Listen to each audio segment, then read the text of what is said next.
If you've been listening recently, we've gone quite deep into psychology and really understanding the people around us. And I am going down a rabbit hole, and I'm going to continue down that rabbit hole because I met this guy, Colin. Hello. And had an amazing conversation. And I'm like, you need to be on my podcast. Very pleased to be here. Yeah, we kind of got into it straight away, right? Yeah. Within 5 minutes of meeting each other, we're like reptilian brain. Yeah, I assure you, I don't do that to absolutely everybody, but it was nice. Yeah. So I'm in marketing, and a lot of what I've been discovering recently is System 1, System 2 thinking. Yeah. And that's what we started talking about. And we related it back to not just System 1, System 2 thinking in terms of how people respond and make buying choices. And we'll explain that in a little bit, what System 1 and System 2 is. Not only how they make buying choices, whether they use this part of their brain or that part of their brain, but also how they respond to everything. For sure. So what is your understanding of System 1 versus System 2? System 1 and System 2 thinking were terms coined by the late, great behavioral scientist Daniel Kahneman in a book that, if you have a great deal of resilience, is worth it, called Thinking Fast and Slow.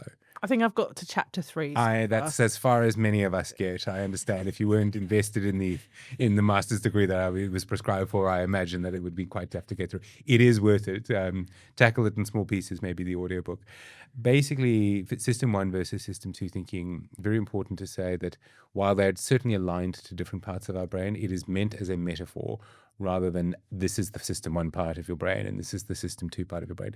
It's a metaphor for two modes of thinking that our very complex neurological systems actually produce. System 1 is the automatic. It is the fast part of our decision making, and it's where sort of habits live. And System 1 thinking really is very essential for our survival. You cannot be thinking too deeply about every decision that you make. You know, I always talk about the example, if you lived in System 2, which is the slower, considered,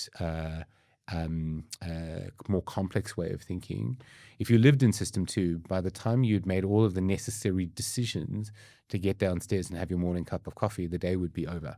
So we have to have things that we do in System 1 automatically, just to survive, just to get through the day. So that's very different to the basic functions of the body, like breathing. This is definitely, cognitive. It is about thinking. But there are certain things that we need to think less about. And the way we become more proficient about things is we think less about them.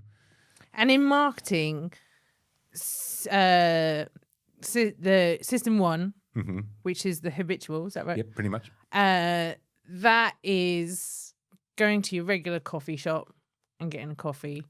Whereas System 2 is, I need a new car and I don't know what type of car, or yes, I need something to solve this problem. Yes. And I've never solved this problem before. I really need to research and find things out. I mean, System 1 is about habit, but it is also around some of the things that happen at the subconscious level. So the way in which we respond to color, smell, the things that the decisions we make without thinking about it, those would all fit within the realm of System 1 thinking. So yes, it is about the habit of going to that particular coffee shop, but it's also about the fact that you just chose that coffee shop without necessarily thinking about, is this the best place for me to have a cup of coffee? That first decision was probably made with System 1 thinking, where you were walking, you smelt the coffee, you needed the coffee, it was in location, you liked the coffee, and so it became a reinforcing loop. So yeah, it's exactly that. System 2 is when we sit down and we make lists and criteria and we think through the pros and cons of a particular situation. And System 2 is better at reducing error. System 1 is great because it allows us to make low risk decisions very quickly, and if we're not making a mistake in that, that's fine. But it is prone to error because if you're not thinking about something, those biases, such as where the System 1 stuff comes into play, can lead you to error. Sometimes it's small inconsequential errors. Sometimes they're bigger errors, and that's where, as a behavioral scientist and an applied behavioral scientist, we would come in and try and understand why someone is making the decisions that they are, and drive them into either ways in which we can adapt the environment, so that the system one is more conducive to a better outcome for that person. So we're not trying to get them engaged in system two thinking, but actually getting people to do the latter, think about things, is a much tougher thing to do than simply adapting the environment so that people don't have to think at all. So before we apply that to people, relationships, I want to find out like your origin of like why you got into this. What happened to you? Yeah. How did I? It's interesting. I was actually preparing for a talk and was asking myself the same question, and at the risk of doing a spoiler for what will be a fantastic TED-style talk, I'm sure, I really kind of went deep into, I suppose, what made me curious about human behavior. My journey to behavioral science did come through the marketing path. But I think essentially I've always been quite curious about why people do what they do. And when I traced it back for dramatic effect, and I sort of meditated on this for a while because I needed to ask myself this question. When I was about 10 years old, I was trailing my mum behind me with a trolley. We'd just done some shopping. It was the loudest bang I'd ever heard. And as we pushed our car out to the trolley, I was born and raised in South Africa. We had narrowly missed a bomb going off over our car. And I can remember very viscerally, it was the 80s. The car had a spoiler at the back and there was glass embedded into that spoiler. And I remember the car driving home with the glass falling off. And if we had been 20 seconds ahead of ourselves, we would not be having this conversation. And growing up in South Africa was a very complicated place, in terms of, I suppose my initial reaction to that bomb wasn't, shock or horror the same way that it probably was for my mum. It was really, why would somebody want to do that to me? And in the process of going through that process, really understanding that it wasn't about me at all, and there was a decision-making process. And I think that's where my curiosity of understanding why people do the things that they do, even if they're really, really threatening, can't get much more life-threatening than that, and if you realize, I think for me, it was a formative experience that something really dangerous had happened to me, and yet it wasn't personal. And it was clearly not personal. It was politically motivated at the time. And if you look back at the politics at the time, you can even understand some of those motivations. I know it's quite complicated stuff for a 10-year-old boy to be thinking about, but all reports point to the fact that I was a fairly complicated thinker at the time. And if I go back to my first time of curiosity, where I was really trying to unpack why people do what they do, that was certainly it. And then I moved into the world of advertising, a career that I was told I was overly sensitive and too sensitive to get into. And that's actually what made me very empathetic. And, but they said it was a cutthroat industry and it was really tough. And I was too sensitive for my gentle disposition. That was what the career counselor told me at 17. And I ignored that advice, because I was drawn to it. Yeah. It's bad advice, isn't it? I think people can say some fairly unintentionally limiting things at that age. It's from a good place, I can see. Yeah. It was clearly from that story, you can tell I was quite a deep thinker about stuff. And, the thing that was recommended for me under those circumstances was law. But law had way too much reading for me. I like the précis of things. So I don't know if I'm going off on a tangent here, but I find the being in a terror situation, yes, really interesting in terms of people's reactions, because I remember reading about the 7-Eleven bombings in London. And there was one guy who was in his car and the bus blew up next to him. And he got out of his car and ran home. Yep. And that was his reaction. Yep. And then he lived with guilt and all sorts of things after that, because the media portray, oh, here are these heroes Who'd saved, done right. Yeah. you know, and it made me think that it really depends on so many factors in your day as to how you react to that kind of situation. You might be had a good breakfast, Yep. feeling on top of the world, Well hydrated. You did a training course last week in whatever, and you can be a hero in that situation. Yeah. Or you could be feeling really run down and Yep. and nervous, and then that happens and you can't be a hero, or so there's all sorts of Rule number 1, lecture 1, day 1, when you go to behavioral science school, is context matters. And it is all about context. And you've spoken specifically around the context of that person in that particular day. But I think context, yes, it's absolutely about the individual contextual factors of that situation. But it is also the context of that person's lived experience up until that point. And all of the various different other factors that surrounded that reaction. In that moment, you hear of the classic fight, flight, or freeze responses, and there are more, but those are the sort of the big 3 that you'll probably most be familiar with. And what you're describing is a classic flight response, and it's certainly something that he didn't engage his system to. Should I stay or should I go? He just went. And, it's sad, therefore, that he felt, I suppose, a degree of regret for a decision that ultimately, he had limited control over.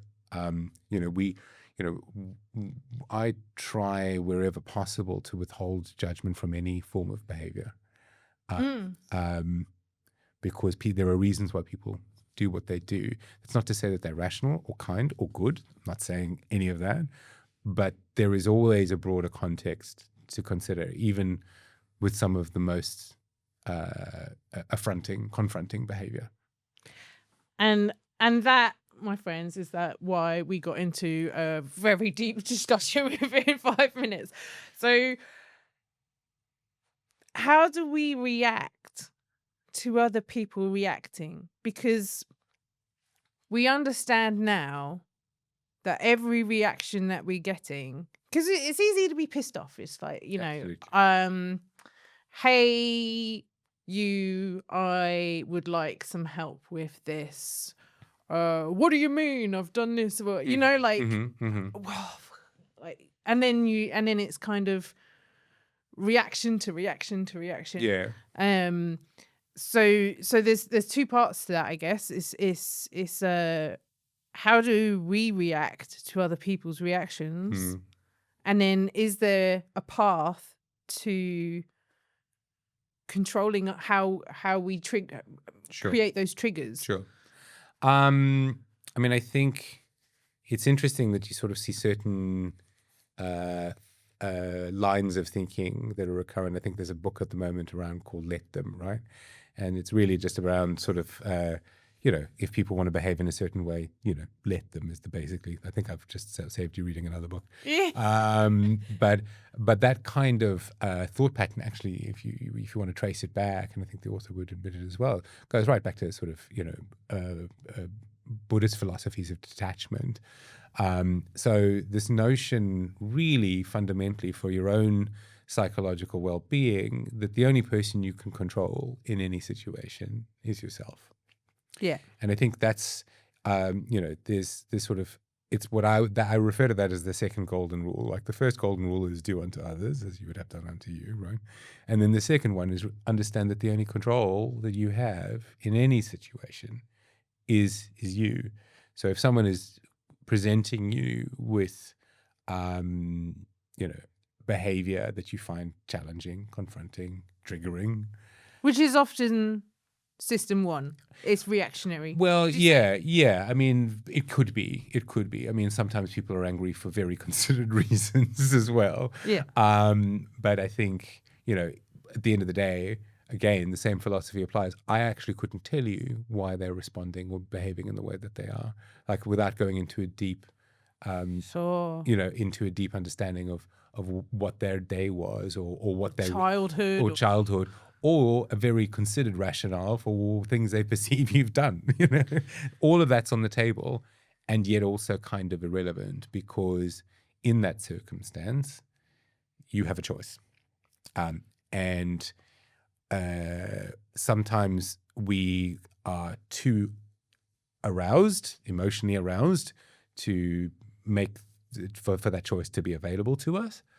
But at the end of the day, in our better versions of ourselves, when we look back at things, we always wish we'd taken a choice of a little bit of detachment, a little bit more consideration. When you look back and you respond to somebody who was, justifiably triggering you in one way, that regret is always going, I just wish I'd taken a beat, thought about it, thought about the best reaction that I could have under those circumstances to elicit the longer term response that I want, rather than the shorter term satisfaction of expressing yourself. Which I think, that's one of the biggest problems we have in the world at the moment, is people are so people think that expressing their view is the most important thing in the world. And, that's why social media is a cesspit, and so much misinformation spreads, is because people feel this need consistent. We've been told that expressing ourselves is the most important thing. Well, I challenge that. I think, one of my other life mantras is I'd rather be happy than right. Like, I don't need to be right all the time. If you think about your longer term happiness, is expressing yourself in the moment the best way to get there? And maybe you're not right. Exactly. And I'd rather be happy. A lot of people have told me those sorts of things, that, if someone says something, say, oh, okay, that's great, let me just think about that. So you can put a pause in there. I think the pause is one of the most universal basic techniques. And if you have that as something that's front of mind, as something that's available to you at any time. So because of my work, I spend a lot of time dealing with training professionals, advisors, so financial advisors, lawyers, and so on. And I talk to them about dealing with clients who are experiencing stress and grief and so on. One of the concepts, the foundational concepts of that training, is the window of tolerance, and this notion that we have a zone in our life, a zone in our capability where we are making decisions in the way which we want to. When we're outside of that zone, we can be hyper-aroused, so angry, shouting, crying, and that's what we used to see as stress. But there's also this other zone, which is hypo-arousal, where we're compliant, shut down, etc. And both of those are things to be aware of when you're dealing with, because you're talking about a hyper-aroused situation, but actually what are the hypo-aroused situations that you're actually missing, where you are potentially causing, damage, harm, misunderstanding, because you think someone is simply just going along with the flow, but they're actually just totally shut down from the situation. Sure. Right? So they're one's the volcano and the other one's the iceberg. And they're both kind of dangerous, I guess, if you're not really looking out for them. So when we talk to people about how to manage people who are stressed, the first thing I say to people is stress doesn't always look how you think it looks. Yeah. There's two sides to it. And particularly if you're trying to help people make better decisions, being aware of both of them is critical. So the response is pausing. And so, exactly. So the window of tolerance, discernment, 100%. So you good follower. And so the window of tolerance is, I put as a mental model, as opposed to a sort of a journey of emotions. So, for example, grief. You often hear about the sort of cycle of grief, which is anger, acceptance, bargaining, and all that. That was a mental model that had a specific purpose, but I always stress that emotions don't follow a linear path, and they're generally much more variable than 7 or 10 or 20 defined. It's that window, however, that window of tolerance notion kind of gives you a much more dynamic model, and that window can open and close, and it can happen from moment to moment, right? We can be fine one moment, and then I can say the wrong word and you can be off, or you can have a random thought and it can be off. Yeah. So yes, how do you deal with something that's that dynamic, that volatile? You give yourself the option of time. And then, so on the other side of it, the sort of you want something from somebody. It's probably Sure. the easiest example. And you can do or say that thing in a way that causes a trigger in them. Yep. Or there may be another way that is more considered. Yeah, I mean, I think the way I would frame it back to the model is you want to get something out of that particular situation. You need to take a view on whether you feel that they're operating within their own window of tolerance. If you are being met with hyper-aroused behavior, anger, shouting, crying, etc., or you just feel that they're somehow not taking in what they're saying, so hyper-aroused, ask yourself, is that the right moment? Because if you push for a decision outcome in that moment, Sure. you're either because you're wanting to be right. Because you want it to be right, because you want it to happen now, because you've got a time frame that suits you, you will ultimately either be exacerbating a hyper-aroused situation or putting someone deeper into shutdown, where even if they agree with you now, they won't agree with you tomorrow, and whatever outcome you think you've achieved, you haven't. How many times have you gone back to a situation where you thought something was settled and done, and then you come back and it's not settled and it's not done? The person may well have total amnesia to the fact that you thought it was settled and cannot figure out why you think that's the case. And then meanwhile, they may be ruminating. 100%, absolutely. All of those things. So it's really about that sort of understanding of the only person you can control in that situation is yourself. And that if you can practice active awareness of who you're talking to and what state they're in, then ask yourself, is this the right moment? There are techniques depending on the behavior that you're seeing of trying to challenge that behavior. But, when in doubt, wait. And this isn't just for work. This is for families can get very hyper-aroused. 100%. I mean, I always tease that my, behavioral science is the kind of thing you should practice at home with caution. I mean, I think if you become too clinical about the way in which you deal with your personal interactions, you lose the authenticity of them. But certainly, no. I mean, I think certainly this sort of, what's that old philosophy? Don't go to bed on an argument. I challenge that hugely because I go, okay, well, yes, let's keep fighting while we're tired, irrational, and unlikely to reach a conclusion. Sometimes it's better to go to bed on an argument and pick it up in the morning where everyone realizes that actually the thing that they were fighting about ain't so important.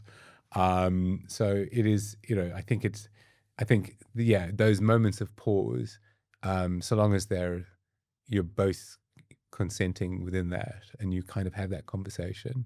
Sometimes doing a retrospective on an argument at home is a really great thing to do. Because sometimes you realize you weren't arguing about the thing, you were arguing about the various 20 other stresses that were happening through the course of your day. And if you have as a ground rule in one of your relationships that calling time out on an argument is always okay, so long as you're not kicking the can down the road indefinitely and stonewalling, and that's different. But calling a timeout and going, can we? Yeah. I haven't had the day I wanted to have today.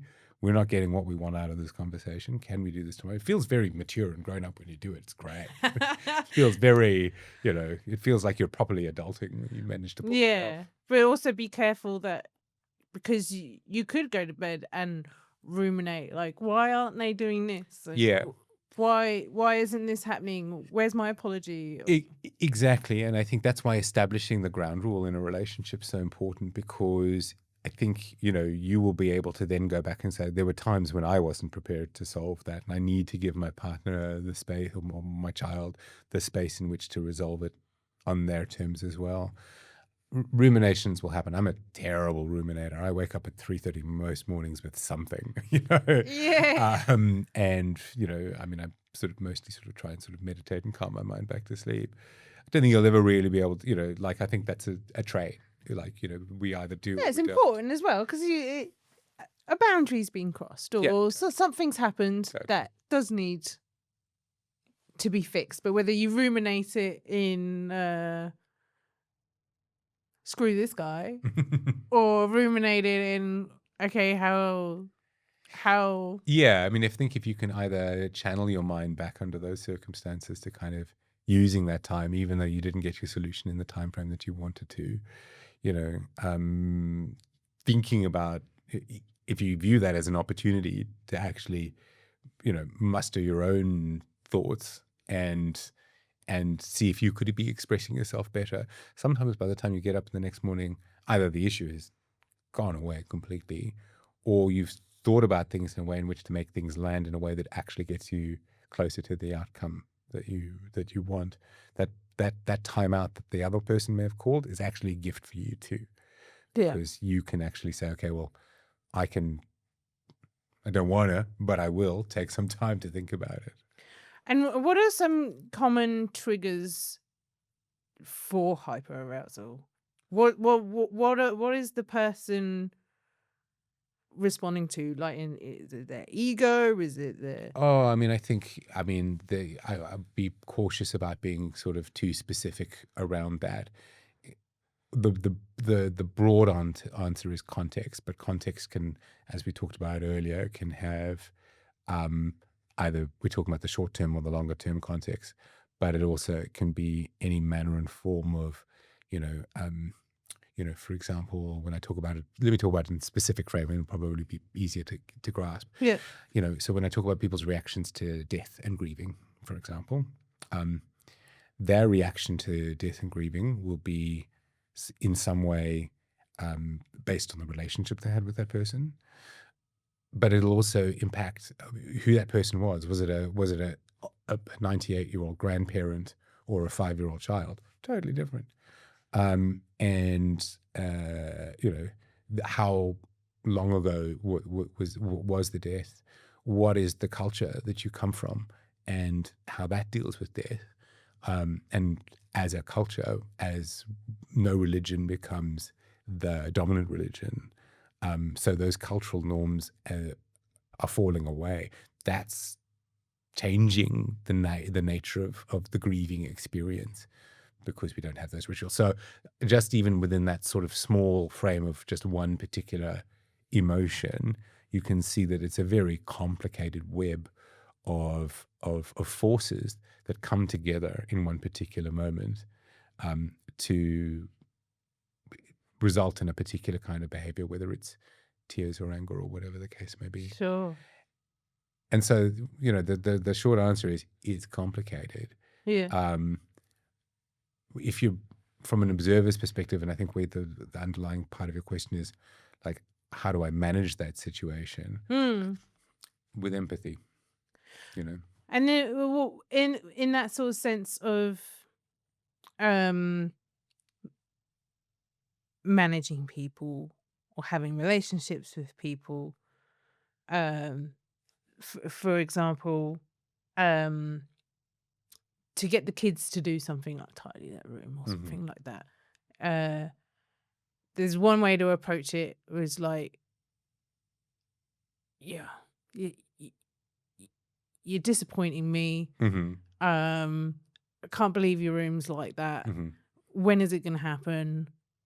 When are you going to grow up? Or all those sorts of things. Or, hey, I need your help with something. Like, like, how are words triggering? Yeah, I to actually hyper-arousal? Well, I think when you're talking about a specific behavior, words sort of will tap into motivation, but the way in which some behavioral scientists decode behavior is motivations are 1/3 of the puzzle.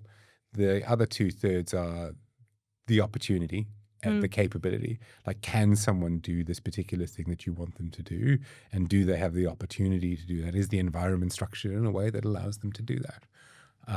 And motivation's important, but it's only a part of those sort of necessary conditions for a particular behavior to occur. So, I'm not a parent, so I'm very cautious about giving people parental advice. Yeah. You've managed teams though. Hey, Yes, certainly. And I do use that codex of sort of breaking down if something's not happening the way in which I want it to. It's very easy for us to go, oh, that person's just lazy or unmotivated or we're not doing what they want, what we want them to do. But I talk about the circumstances. I talk about, from a management perspective, I'll talk about creating the circumstances for success. And that means, do the people that I'm working with have the capability? Do they have the opportunity? And then we can talk about motivations. yeah. And it's a much more holistic framework, but you often find that by resolving a capability gap and creating an opportunity, the motivation stuff Yeah. sorts itself out. Or if it doesn't, at the very least, you've zeroed in on what the real problem is. Because a lot of people are talking about psychological safety in the last couple of years. Yeah, especially. For sure. So, you know, maybe there is someone you work with who is in that hyper-arousal state Yes. from external factors. Yeah. Home. Yeah. Going through something in life. A client. Absolutely. And that doesn't necessarily mean that behavior needs to be tolerated or is acceptable, etc. You know, I've been through situations at work where I've been on the receiving end of some pretty serious bullying. Or seeing someone who you know is a good worker go through a period of 3 to 6 months, where if you'd just seen that 3 to 6 months in isolation, you'd be like, they're not get out of here. Worth very much. Exactly. But because you know who they really are, yeah, you're like, you tolerate it more. Hey? Exactly. And so there, that greater exposure to that person has driven an awareness and a curiosity to why they are no longer who they were when they were performing well. The key is to try and afford that to everybody, right? Particularly where we have limited exposure. Everyone's worthy and valuable. Exactly, you know, within what's feasible, obviously. And as I said, I don't condone, you know, some of the really bad behaviors that we see, but understanding the context of those behaviors is vital if you're really serious about changing them. Because the likelihood is, from what I'm hearing, is that they're not in a safe space. Absolutely. That is causing reactionary moments. So the best that you can do in your own control is to create a safe space. Yeah, I mean, I can only tell you the story from my own personal perspective, right? Yeah. I'll be probably speaking about stuff I probably have not spoken about publicly, but I think it's still safe enough to do that. So there you go. You know, I was on the receiving end of some fairly rough bullying at one stage in my career. But I do know for a fact that this individual had a very challenging life path to get to the position that they held. Yeah. Now, it doesn't excuse what I was put through, but in the greater scheme of my mental well-being, I have an empathy for why the behavior was the way that it was. And that has ultimately been good for me. And frankly, that's the only thing I care about. You know, so once you've moved past the point of, I mean, people need to be held accountable for their actions. I'm not saying that. But at the end of the day, the person whose mental health I care about under those circumstances is mine. And my means of managing that situation was to remove myself from that situation. Yeah. And which is a shame. Yes and no. It led me on to bigger and greater things, you know. Okay. And so I've you know, I mean, now I'm speaking without a behavioral scientist and just as a life philosophy. You know, I've seldom seen something that I perceived to be truly negative that didn't ultimately lead me to something better. Sure. So you know, you learn a lot at rock bottom. Absolutely, and also, you know, had that not happened, I wouldn't have engaged in the path of study that I engaged. I wouldn't have had all those wonderful experiences. Wouldn't be doing the work that I'm doing now. So because similarly, I had a toxic bullying manager, and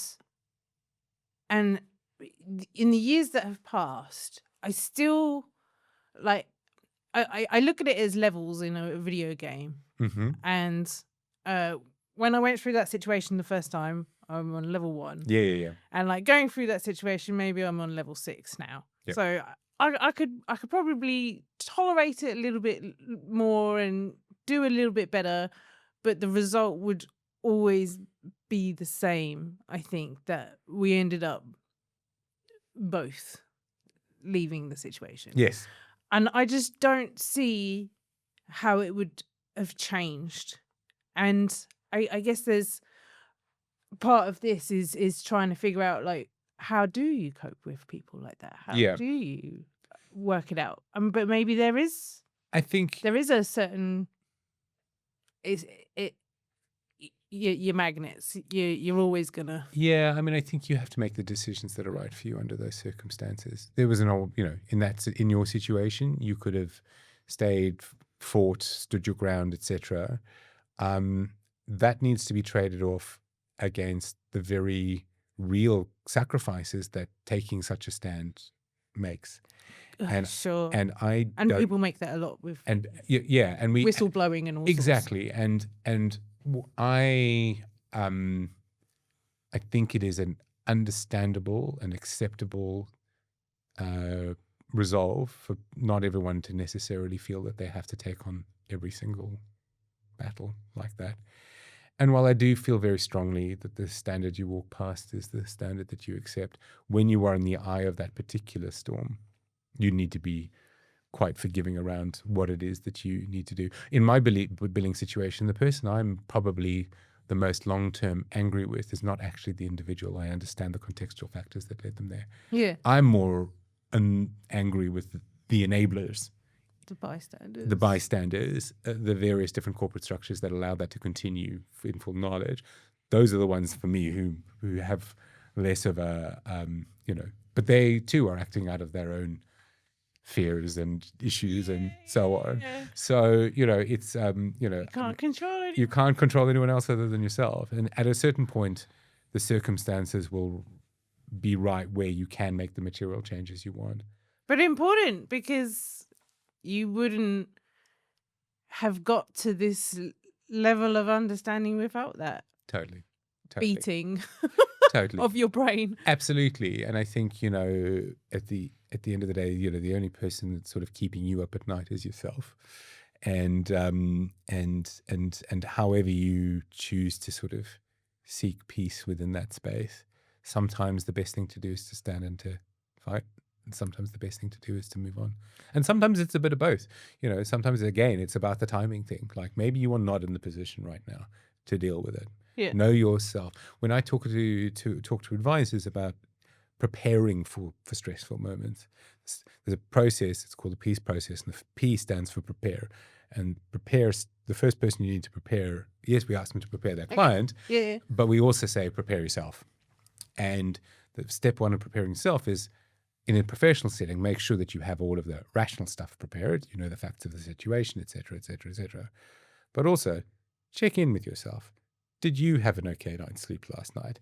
Did you have a fight with the spouse? Was it difficult getting the kids out the door this morning? Because if all of those things aren't in place and you actually say, you know what, I'm not ready for this today. Sure. That's okay. That's okay. We postpone this. Absolutely. Screen the call if screen the call if you need to. Kick it down the road a little bit. Yeah. Take that. I have now, there are plenty of people, and we've all got people in our lives that we know are going to be challenging to deal with. Yeah. And so when I see, when you see the number come up, take the moment. The first moment you think is, am I ready for this chat? And if you are, good, pick up the phone. And if you're not, it's probably okay to call them back when you're ready. And as a professional and as a person, what are anecdotes to stressful hyper-arousal? What do you do to calm yourself?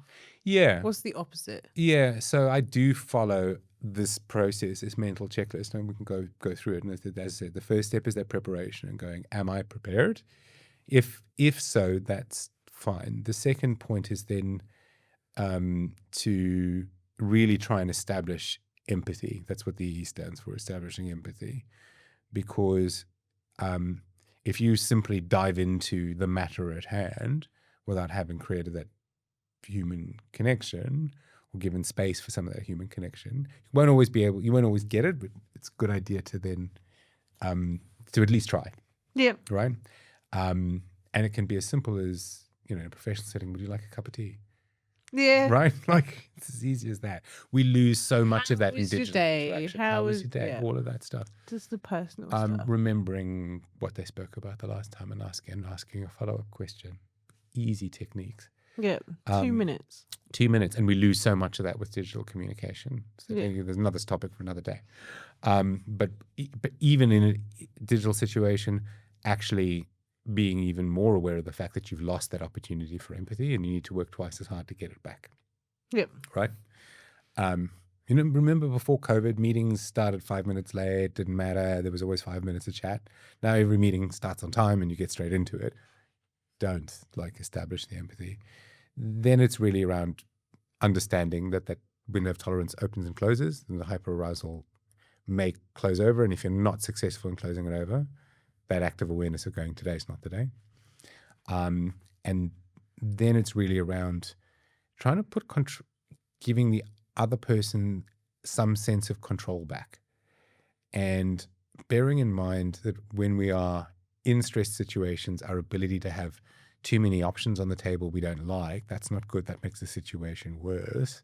Yeah. Control about channel, timing, etc. Asking those kinds of questions about giving them control back of the conversation in the how the conversation is being had rather than the substantive what.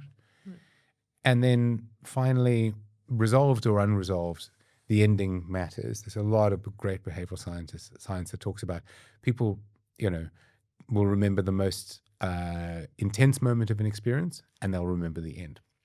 And so really understanding that True. the ending matters regardless of how badly the conversation has gone. And I give the example all the time. You can hear I've got a South African accent. If you want me to get true to my, sometimes angry roots, 3 easy steps to get me, back to wildly angry. Firstly, put me on a call center for an hour. Second, let's not resolve my issue, and then let's ask me the question at the end of that interaction. Is there anything else I can help you with today? Like, that's a certain surefire way of try whatever happened, sending me straight back to square one of rage. Not to put a finer point on it. So that ending, that scripted, and the reason why they do that is they've got a script and they need to follow the script. Yep. Paying attention to the ending, personalizing the ending, recap. So the simple recap and next steps kind of thing is really, really vital. So even if the conversation was angry and intense and you didn't get the resolution that you needed, going, okay, we discussed these 3 things today. These are the things we didn't get to. When should we have a follow-up call? That personalization, there were a couple of things that I did there, right? Yeah. The first is I acknowledged the conversation, so I made the person feel very heard. Yeah. And then I've given them that sort of control back about when these issues can be resolved, what the issues are that are remaining, and when they can be resolved. That's my little formula for a wrap-up. And it is by its nature personalized because I've told you what to put in the wrap-up, but I haven't talked about the specific points, right? It will always be personalized. The more you can parrot back language to people that they've used, the more they will feel heard. Yeah. The more you're setting yourself up better for success the second time around. And we just got some journals from another guest that we had on, and I think a great activity after talking to you is just recapping this. Yes. Writing it down with the team. Similar. We're talking about a similar thing. Absolutely. And I it might be a good idea for you, the listeners, recap what Colin just said, listen to it, write it down, because it sounds like something that's is going to need to be considered. Yes. It's not, I heard this and practice. Recap and practice. Practice. That's do the reps. Yeah, exactly right. And then the opposite side of stressful situations Mm-hmm. is joy, would you say? Oh, I mean, I think there's, I tend not to try and sort of pitch things in terms of binaries. I think we have a very, Sure. broad A gamut. broad palette of emotions. Yeah. I think, in addition to this incessant belief that expressing ourselves is the most important thing we can possibly do, is this need to align to these opposites. And I get it. It makes the world easier to understand, hero, villain, black, white, etc. Yeah.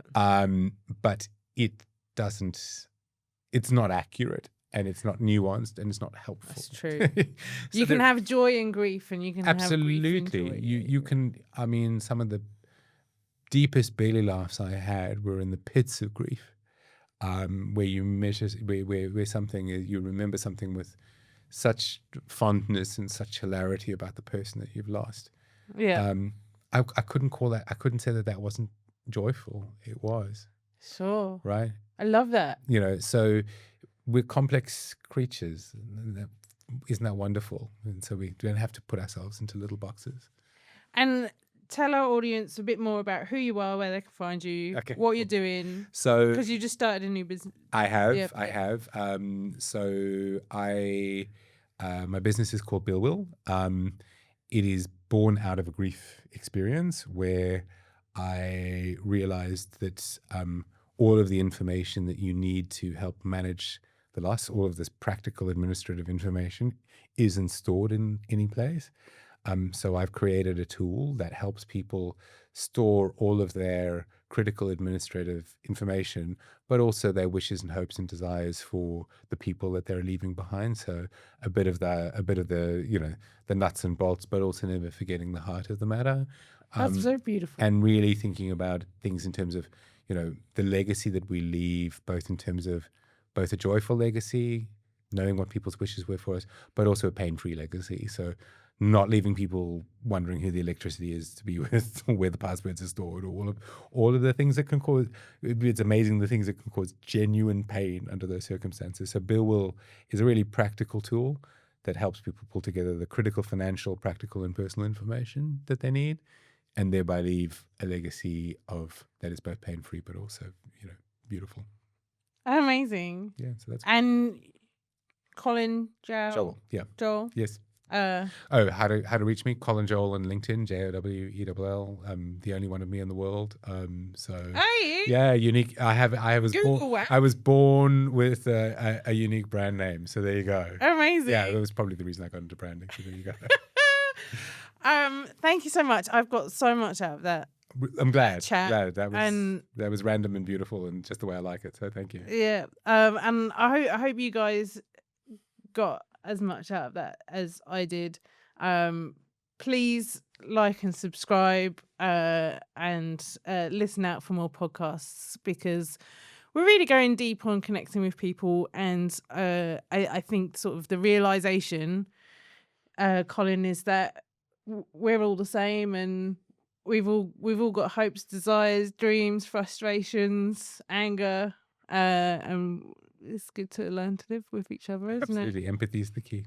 Yeah.